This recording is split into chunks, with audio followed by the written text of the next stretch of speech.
S, ಇನ್ನು ಇದ್ರ ಬಗ್ಗೆ ನಮ್ಮ ಜೊತೆ ಮಾತನಾಡೋದಕ್ಕೆ ರಾಜಶೇಖರ್ ಅವರು ಬಾಗೇಪಲ್ಲಿಯಿಂದ ಫೋನ್ಗೆ ಜಾಯ್ನ್ ಆಗ್ತಿದ್ದಾರೆ. ಎಸ್, ಹೇಳಿ ರಾಜಶೇಖರ್. ರಾಜಶೇಖರ್ ರೆಡ್ಡಿ ಅಂತ. ರಾಜಶೇಖರ್ ರೆಡ್ಡಿ ಅವರು ಹೇಳಿ. ಬಾಗೇಪಲ್ಲಿಯಿಂದ. ಹೇಳಿ. ನೀವ್ ಹೇಳ್ತಾರೆ ಕರೆಕ್ಟ್ ಆಗಿದೆ ಸರ್. ಇವಾಗ ಇರೋರ್ಗೆ ಬೇಡ, ಬಡವ್ರಿಗೆ ಮಾತ್ರ ತಲುಪಬೇಕು. ನಿಜ. ಅದು ಬೇರೆ ಸತ್ತಿರೋರ್ಗೆ ಹೋಗ್ಬಾರ್ದು.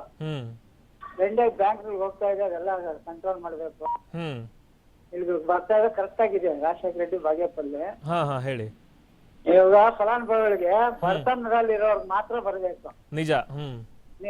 ಮಾಡಿರೋದು ಸಿದ್ದರಾಮಯ್ಯನವರು ಒಳ್ಳೆ ಕೆಲಸ ಮಾಡೋರೆ. ಒಂದು ಮನೆಗೆ ಕಮ್ಮಿ ಅಂದ್ರೆ 4,000 ಬರ್ತಾ ಇದೆ ಇವಾಗ. ಅದಕ್ಕೆ ಬಡವ್ರಿಗೆ ಮಾತ್ರ ತಲುಪಬೇಕು ಸರ್ ಅದ. ಅದೇ ಅದು ಆ ಹಣ ಉಳಿದ್ಬಿಟ್ರೆ ಅಭಿವೃದ್ಧಿಗೂ ಆಗುತ್ತೆ ಅಂತ. ಹೌದು ಸರ್. ಬಡವ್ರಿಗೆ ಮಾತ್ರ ತಲುಪಬೇಕು. ಇರೋರ್ಗೆ ದಂಡಾಗಿರೋರ್ಗೆ ಹೋಗ್ತಾ ಇದೆ ನಾವು ನೋಡ್ದಂಗೆ. ಜಮೀನು ಕಾರುಗಳು ಅವರೇ ಆತರ ಜಾಸ್ತಿ. ನಮ್ಗಿಂತ ಬಡವ್ರಿಗಿಂತ ಅವರೇ ಮುಂದಾಗಿರ್ತಾರೆ ನಮ್ ತಿಳಿದಂಗೆ. ಹೌದು. ಅದಕ್ಕೆ ಸ್ವಲ್ಪ ನೋಡ್ಕೊಂಡು ಗವರ್ಮೆಂಟ್ ಇದು ಮಾಡಿದ್ರೆ ನಮ್ಗೆ ಒಳ್ಳೇದು ಸರ್. ಅಂದ್ರೆ ಗ್ಯಾರಂಟಿ ಯೋಜನೆಯಿಂದ ನಿಮ್ಗೆ ಹೆಲ್ಪ್ ಆಗಿದೆ ಅಂತ. ಹೆಲ್ಪ್ ಆಗಿದೆ ಸರ್ ನಮ್ಗೆ. ಹೆಲ್ಪ್ ಆಗಿದೆ. ಸಿದ್ದರಾಮಯ್ಯ ಒಳ್ಳೆ ಕೊಟ್ಟವ್ರೆ.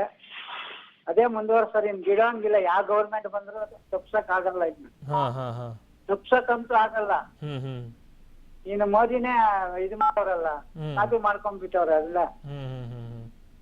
ಅಂದ್ರೆ ಬಡವರಿಗೆ ಇರುವಂತ ಯೋಜನೆ ಬಡವರಿಗಷ್ಟೇ ತಲುಪಬೇಕನ್ನೋದು ನಿಮ್ಮ ಅಭಿಪ್ರಾಯ?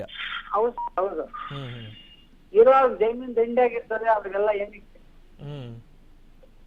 ದಂಡೆಯಾಗಿದೆ ಸರ್. ಇಲ್ಲಿ ಬಾಗೇಪಲ್ಲಿಯಲ್ಲಿ ದಂಡೆಯಾಗಿ ನಡೀತಾ ಇದಾರಲ್ಲ, ಅವ್ರಿಗೆಲ್ಲ ಕಿತ್ತಾಕ್ಬಿಡ್ಬೇಕು. ಬಡವರು ಕೊಡ್ಲಿ, ಸಂತೋಷ ನಮ್ಗೆ. ಓಕೆ. ಏನ್ ಸರ್?